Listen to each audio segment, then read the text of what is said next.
नमस्कार। हमारे news channel time 27 में आपका बहुत बहुत स्वागत है। जानकारी के लिए बता दूं, किसी भी खबर या विज्ञापन के लिए हमारे चैनल को शेयर एंड सब्सक्राइब कर बेल आइकन दबाएं ताकि हर खबर सबसे पहले आपके पास पहुंचे। शहर से लेकर गांव तक, खेत से लेकर खलिहान तक, राजनीति से लेकर क्राइम तक, यानी खेल से लेकर प्रतियोगिता तक की हर खबर सबसे पहले आपके पास पहुंचे। किसी भी खबर या विज्ञापन के लिए हमारे दिए गए मोबाइल नंबर स्क्रीन से संपर्क कर हमें जानकारी दे। सबसे पहले आपकी खबर को प्राथमिकता दी जाएगी। जानकारी के लिए बता दूं कि 2025 फिर से नीतीश की एनडीए की जो नारा है उसको लेकर आज जो है कार्यकर्ता सम्मेलन हायाघाट विधानसभा क्षेत्र के निमैठी हाई स्कूल के प्रांगण में किया गया, जिसमें मौके पर पहुंचे केंद्रीय कपड़ा मंत्री गिरिराज सिंह। उन्होंने कहा कि एनडीए की जो सरकार है इस बार जो है बढ़ चढ़ कर विधानसभा चुनाव को आम जन से मेरा अपील है, निवेदन है कि ये लोग बढ़ चढ़ कर एनडीए के जो भी प्रत्याशी आएंगे हायाघाट विधानसभा क्षेत्र से उनको जिताने का कार्य करेंगे। मौके पर एनडीए के 5 पांडव जिनको कहा जाता है वह 5 दल इसमें शामिल हुए। लोजपा, हम, जदयू, भारतीय जनता पार्टी एवं जो है अन्य इसमें भी शामिल हुए। उन्होंने कहा कि सरकार की जो उपलब्धि है वह एक एक करके आप लोगों को जानकारी है। वहीं हायाघाट के विधायक डॉक्टर रामचंद्र प्रसाद शाह ने कहा कि सरकार जो है लगातार आम जन के लिए युद्ध स्तर पर कार्य कर रही है।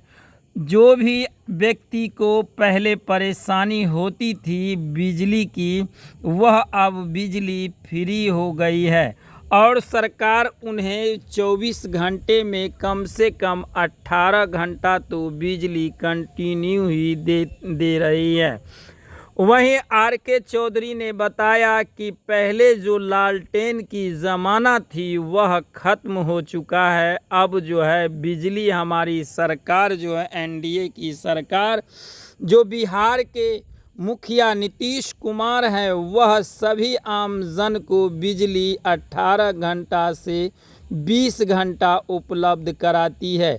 लोगों को बिजली देखना तो दूर की बात है, कई रोज़ तो उनके घर में मानो उनके यहाँ बिजली का कनेक्शन जाना तो मुश्किल था। आज के डेट में देखेंगे कि हर क्षेत्र, हर गांव, हर मोहल्ले, हर गली, हर एक कस्बे में, हर एक समुदाय के घर में आज बिजली जल रही है। सरकार ने देखा कि कुछ लोगों के पास बिजली के बिल की समस्या लगातार आ रही थी। वहीं बिहार के मुख्यमंत्री नीतीश कुमार ने आम जन को बिजली भी 125 यूनिट फ्री दिया गया है। साथ ही उन्होंने कहा कि जो लोगों को चूल्हा फूंकने में दिक्कत होती थी और जो है केंद्र के द्वारा उसे सिलेंडर भी उपलब्ध कराया गया है।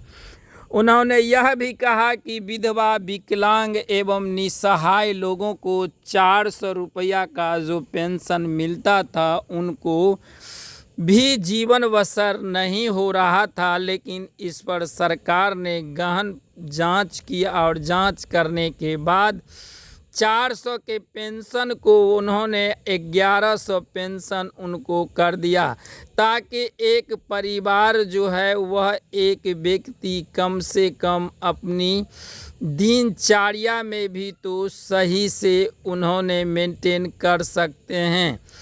वहीं सरकार के जो भी भारतीय जनता पार्टी के जो एनडीए कार्यकर्ता सम्मेलन के आयोजक आदित्य नारायण मन्ना ने कहा कि हमारी जो एनडीए की सरकार है लगातार विकास की बात करती है और न किसी का भेदभाव रखती है।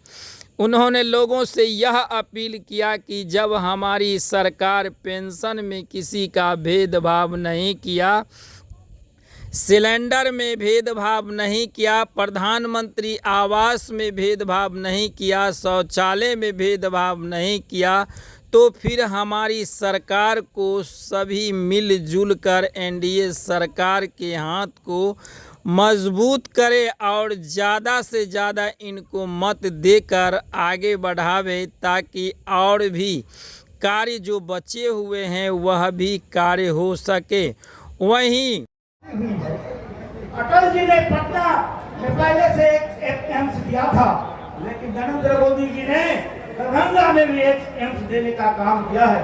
भाइयों, आपको जानकर प्रसन्नता होगी, इस देश में अभी तक 3,75,00,000 आयुष्मान कार्ड दिए जा चुके हैं। पूर्णिया एयरपोर्ट भी शीघ्र ही चालू होने वाला है। 2014 से अब तक 1500 किलोमीटर रेलवे ट्रैक बनाया जा चुका है। 1,40,00,000 परिवारों को शौचालय बनाकर माननीय प्रधानमंत्री जी ने गरीब माँ बेटी बहनों को बाहर शौच करने से बचाया है। 4,50,00,000 लोगों को मनरेगा रोजगार से लाभ मिला है। 50 लाख लोगों को प्रधानमंत्री आवास योजना से घर मिला है और लगभग 3,000 लोगों से पंडित दीनदयाल उपाध्याय ग्राम ज्योति योजना से मिली है। मित्रों, मैं अंत में एक कहना चाहता हूँ, स्वामी विवेकानंद ने भविष्यवाणी की थी, दुनिया दौर से स्वामी विवेकानंद ने भविष्यवाणी की थी कि 21वीं सदी भारत का होगा। उनके विदेश यात्रा के दौरान वहाँ के लोगों ने कहा, तुम इस देश के साधु हो जहाँ लोग भूखे हैं, प्यासे हैं, अशिक्षित हैं और बेघर हैं।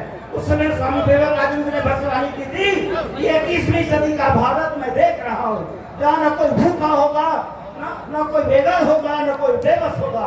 मैं आपसे पूछना चाहता हूँ, विवेकानंद जी के बचपन का नाम क्या था? आपको सबको पता होगा, बचपन का नाम नरेंद्र था और दुनिया की सबसे लोकप्रिय देश। हाँ,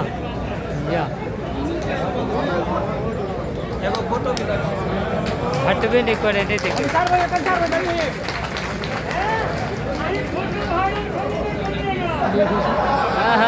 सर, आपको पता होगा स्वामी विवेकानंद के बचपन का नाम नरेंद्र था और एक नरेंद्र ने भविष्यवाणी की थी और दूसरा नरेंद्र ने भविष्यवाणी को पूरा करने का काम किया। न इस देश में कोई बेघर है, न इस देश में कोई लाचार है, न इस देश में कोई अंधेरे में रहता है। आपसे हम अंत में आग्रह करना चाहते हैं,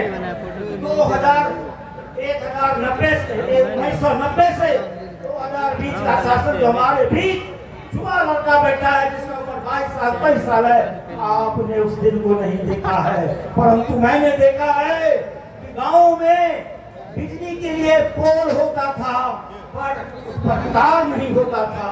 जहाँ पोल भी था, तार भी था, तो वहाँ उस पर कपड़ा सिखाया जाता था।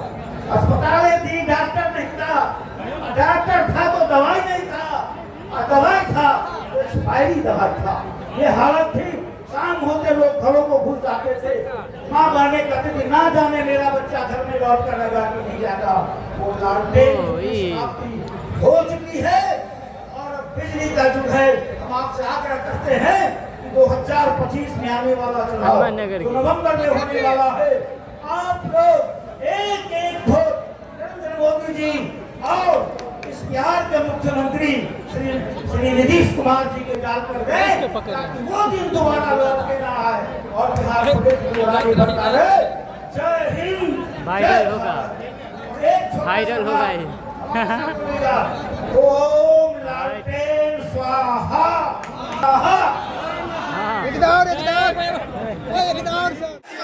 जय जय श्री राम। आज एनडीए सम्मेलन के मंडल जी मंच पर विराजमान हम लोगों के एनडीए के सभी मंडल के अध्यक्षगण, सभी प्रदेश के नेतागण, सभी मंडल के हमारे हायाघाट विधानसभा के कोने कोने से आए हुए सभी सम्मानित कर्मकर्ता बंधु, मैं सभी को आज निमट्टी के इस प्रांगण में आप लोगों को हाथ जोड़ के प्रणाम करता हूँ, आप लोगों को नमस्कार करता हूँ। बंधुओं, बहुत खुशी की बात है कि आज इस एनडीए सम्मेलन में हम लोग को एक जगह, एक मंच पर आज बैठने का मौका मिला है। ये सौभाग्य की बात मेरे लिए है और हमारे सभी एनडीए साथी के लिए एक सौभाग्य समय है, एक ऐतिहासिक समय है। इस ऐतिहासिक समय को याद रखने की जरूरत है। दोस्तों, हम लोग का मंत्र है 2025 फिर से नीतीश, 2025 फिर से नीतीश। दोस्तों, देश के सचिव प्रधानमंत्री आदरणीय नरेंद्र मोदी जी सर, आज एनडीए कार्यकर्ता सम्मेलन था निमेठी में, खास करके हायाघाट विधानसभा में, क्या रहा है उसकी? आज हायाघाट विधानसभा में एनडीए कार्यकर्ताओं का सम्मेलन था। इसके मुख्य अतिथि गिरिराज सिंह थे, जो केंद्र के कपड़ा मंत्री हैं, और यहाँ आकर उन्होंने यह संदेश देने का काम किया कि बटोगे तो कटोगे और सब कोई मिल के एक रहोगे तो बढ़ोगे।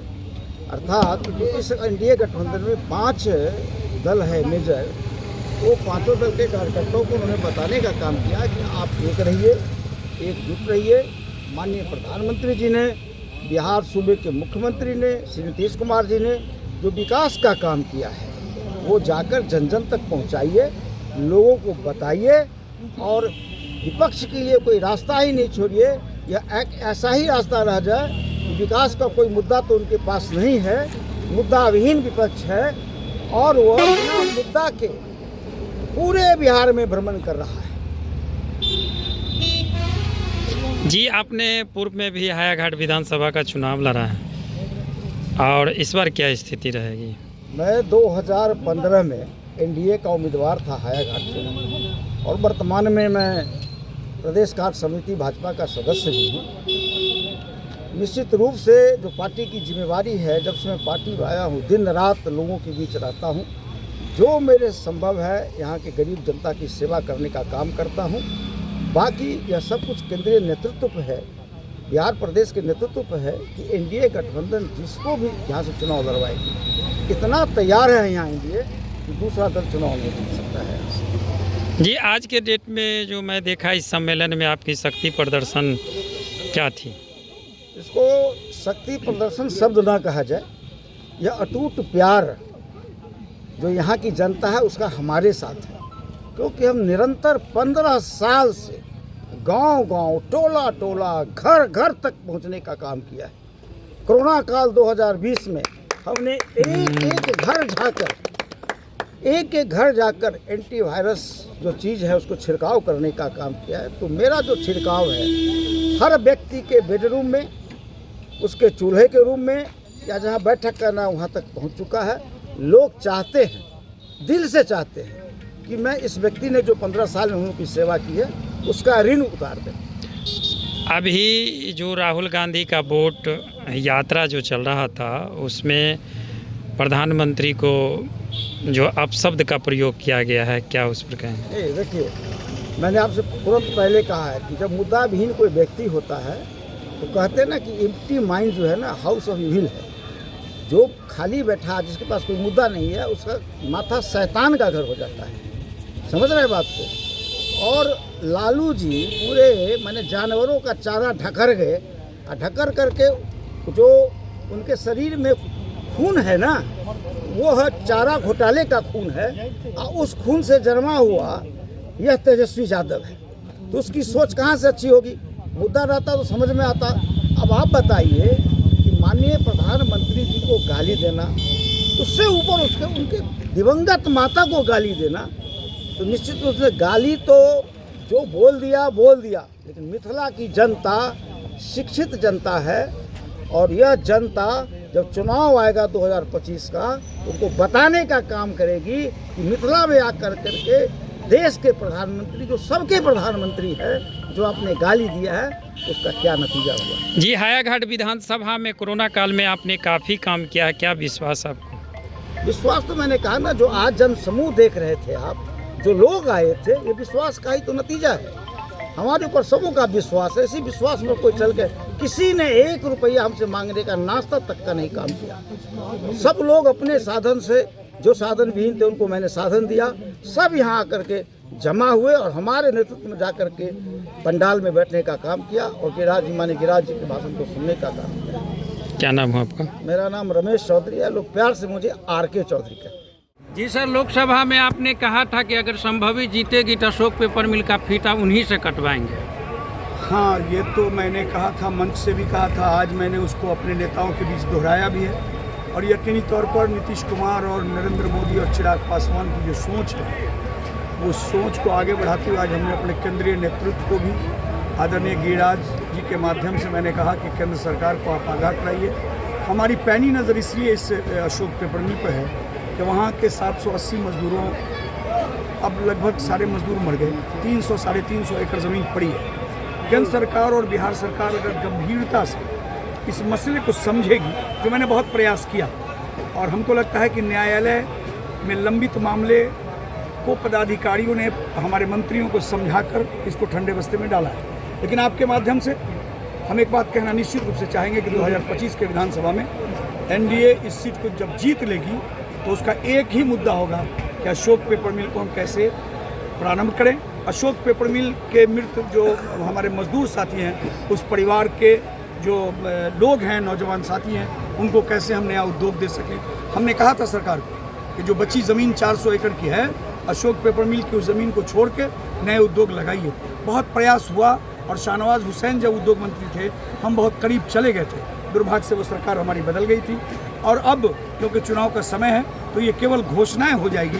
इसलिए मैं घोषणा नहीं, और निश्चित रूप से अपने इस सपने को साकार करने के लिए तमाम हायाघाट 84 विधानसभा के आम जन से अनुरोध करते हैं कि दलीय राजनीति से ऊपर उठकर आने वाले दिनों में एनडीए का हाथ का मजबूत करिए, ताकि मेरे इस सपने, मेरे स्वर्गीय पिता कफील अहमद कैफी, स्वर्गीय नेता उमाधर प्रसाद सिंह ने इसकी संग बुनियाद रखी थी। इन दोनों नेताओं को सच्ची श्रद्धांजलि तब होगी जब अशोक पेपर मिल इस बंजर ज़मीन में पुनः उद्योग से किया। असंभव कुछ नहीं, इसको मुद्दा मत बनाइए।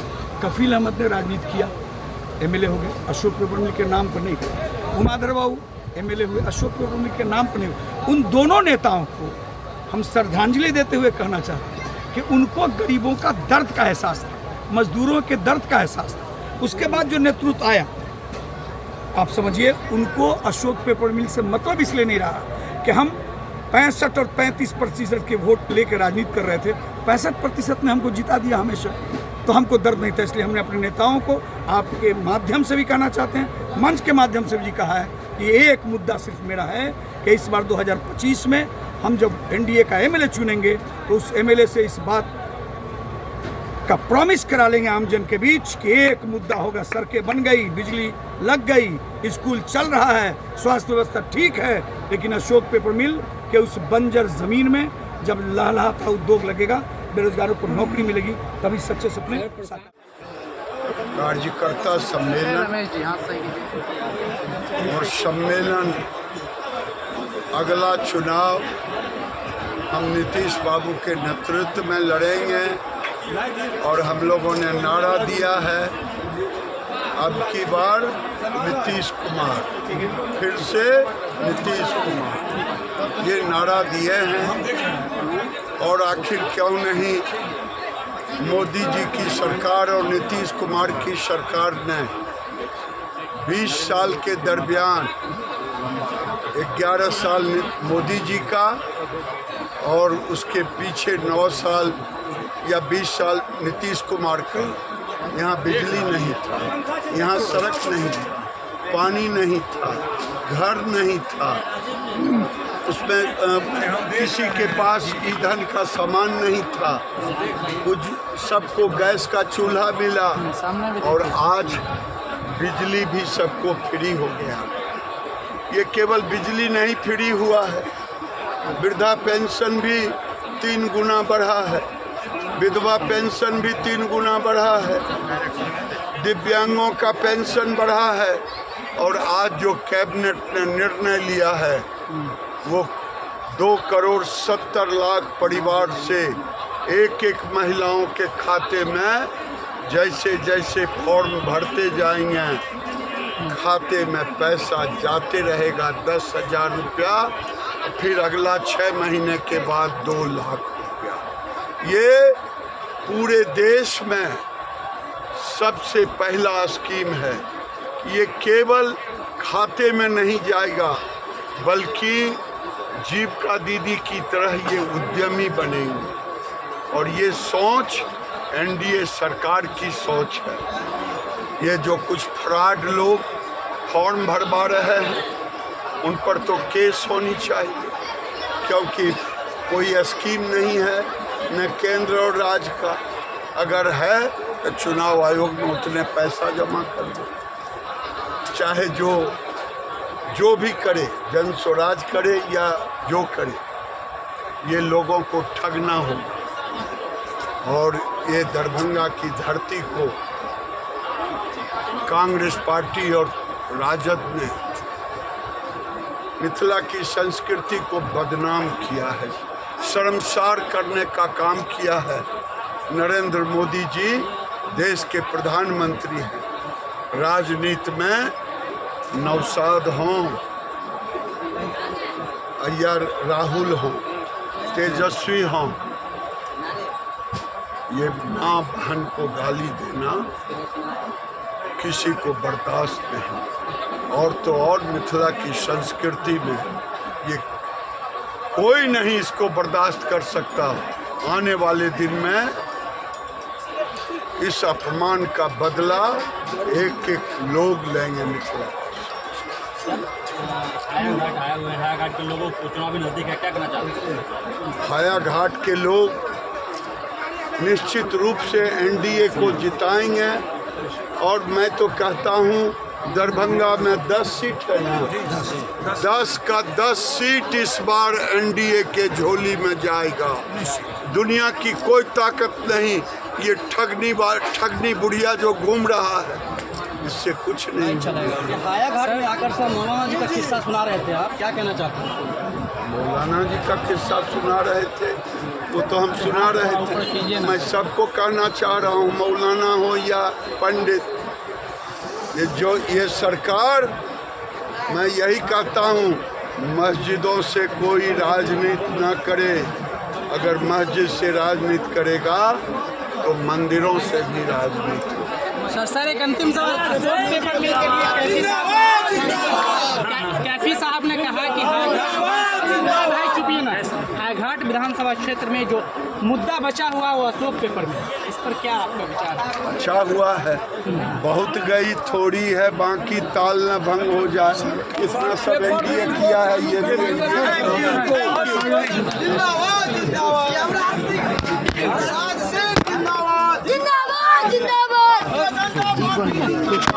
एनडीए का कार्यकर्ता सम्मेलन और सम्मेलन, अगला चुनाव हम नीतीश बाबू के नेतृत्व में लड़ेंगे। और हम लोगों ने नारा दिया है अब की बार नीतीश कुमार, फिर से नीतीश कुमार, ये नारा दिए हैं।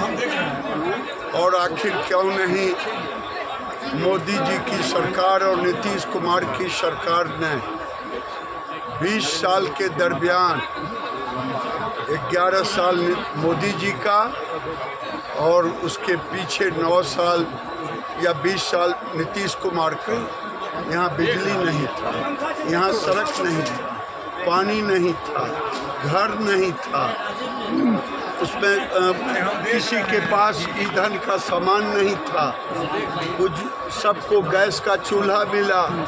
और आज बिजली भी सबको फ्री हो गया। ये केवल बिजली नहीं फ्री हुआ है, वृद्धा पेंशन भी 3 गुना बढ़ा है, विधवा पेंशन भी 3 गुना बढ़ा है, दिव्यांगों का पेंशन बढ़ा है, और आज जो कैबिनेट ने निर्णय लिया है वो 2,70,00,000 परिवार से एक महिलाओं के खाते में जैसे जैसे फॉर्म भरते जाएंगे खाते में पैसा जाते रहेगा 10,000 रुपया, फिर अगला 6 महीने के बाद 2 लाख रुपया। ये पूरे देश में सबसे पहला स्कीम है। ये केवल खाते में नहीं जाएगा बल्कि जीविका दीदी की तरह ये उद्यमी बनेंगे, और ये सोच एनडीए सरकार की सोच है। ये जो कुछ फ्रॉड लोग फॉर्म भरवा रहे हैं उन पर तो केस होनी चाहिए, क्योंकि कोई स्कीम नहीं है न केंद्र और राज्य का। अगर है तो चुनाव आयोग में उतने पैसा जमा कर दो, चाहे जो भी करे, जन स्वराज करे या जो करे, ये लोगों को ठगना होगा। और ये दरभंगा की धरती को कांग्रेस पार्टी और राजद ने मिथिला की संस्कृति को बदनाम किया है, शर्मसार करने का काम किया है। नरेंद्र मोदी जी देश के प्रधानमंत्री हैं, राजनीति में नौशाद हों या राहुल हों, तेजस्वी हों, ये माँ बहन को गाली देना किसी को बर्दाश्त नहीं। और तो और मिथिला की संस्कृति में ये कोई नहीं इसको बर्दाश्त कर सकता। आने वाले दिन में इस अपमान का बदला एक लोग लेंगे मिथिला। हायाघाट के लोगों को चुनावी नजदीक है, क्या कहना चाहते हैं? हायाघाट के लोग निश्चित रूप से एनडीए को जिताएंगे, और मैं तो कहता हूँ दरभंगा में 10 सीट है ना, 10 का 10 सीट इस बार एनडीए के झोली में जाएगा। दुनिया की कोई ताकत नहीं, ये ठगनी बुढ़िया जो घूम रहा है इससे कुछ नहीं। हायाघाट में आकर सर मौलाना जी का किस्सा सुना रहे थे, आप क्या कहना चाहते हैं? मौलाना जी का किस्सा सुना रहे थे, वो तो हम सुना रहे थे। मैं सबको कहना चाह रहा हूँ, मौलाना हो या पंडित, ये सरकार, मैं यही कहता हूँ मस्जिदों से कोई राजनीति न करे। अगर मस्जिद से राजनीति करेगा तो मंदिरों से भी राजनीति। सर एक अंतिम सवाल, अशोक पेपर मिल के लिए कैफी साहब ने कहा कि हायाघाट विधानसभा क्षेत्र में जो मुद्दा बचा हुआ वो अशोक पेपर में, इस पर क्या आपका विचार है? अच्छा हुआ है, बहुत गई थोड़ी है, बाकी ताल न भंग हो जाए। इतना सब एनडीए किया है, ये भी